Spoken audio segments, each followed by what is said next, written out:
Do you remember that line from The Office when Andy says, "I wish there were a way to know you were in the good old days before you actually left them"? That's actually my first time quoting The Office, but Andy was onto something.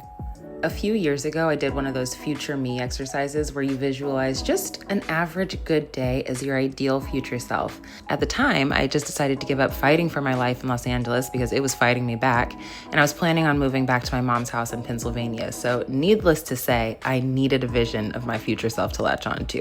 And I got really detailed with the exercise, but the highlights were waking up in a fluffy bed, being well rested, working out or running and having my whole body feel good, talking to my family, connecting spiritually, because in my mind, this was a day off from work. I was pursuing something creative.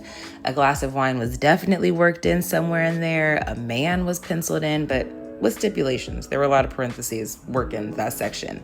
And there was definitely so much more, but I gotta say, knock on wood, I think the exercise worked. And no, I don't get a home run every day. I don't cover all the bases, but I can easily recognize the parallels, and most important, I can feel it.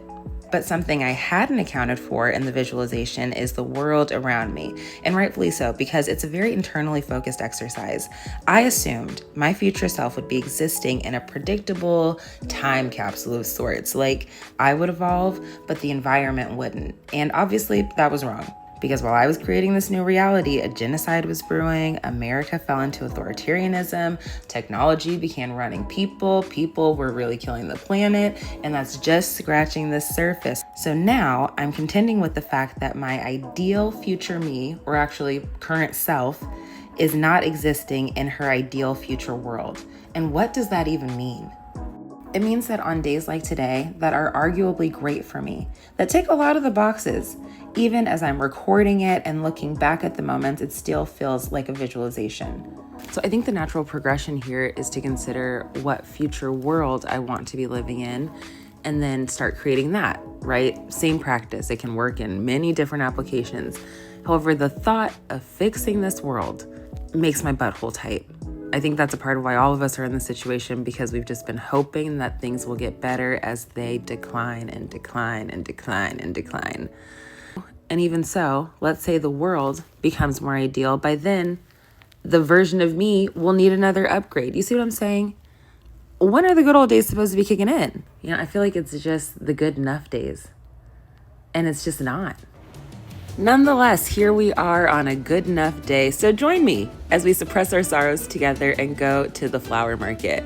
When I feel the need to touch grass, I opt for touching flowers instead. So there's this really cute set of floral vendor stalls in the Time Out Market near Caix de Sobre. And I love to go there. It's the closest thing I can get to the flower market in Los Angeles. And if you know, there's nothing close to the flower market in Los Angeles, but I'll take any chance to touch a bud. And these were so lovely and fresh that day. I actually now feel like I know the vendor there pretty well. She likes a little bag that I carry out, this little cute bag on my shoulder. I take to put my flowers in. She thinks it's adorable. I think it's adorable. We get each other. I also stopped for some boba because that's been my new addiction since moving to Lisbon. I don't know why it took me leaving Los Angeles to get into boba, but it did. And now I'm also realizing I didn't drink enough water that day. The headaches are starting to make sense because I went kind of heavy in on that wine, but I wanted it. Shit, sometimes we just want what we want. So as you can see, I went for a kind of purple and white color palette. I don't like purple, to be honest. It's my sister's favorite color, so in that sense, I like purple because she likes it. But I went for these purple down to soft pink tones because it's really what they had available.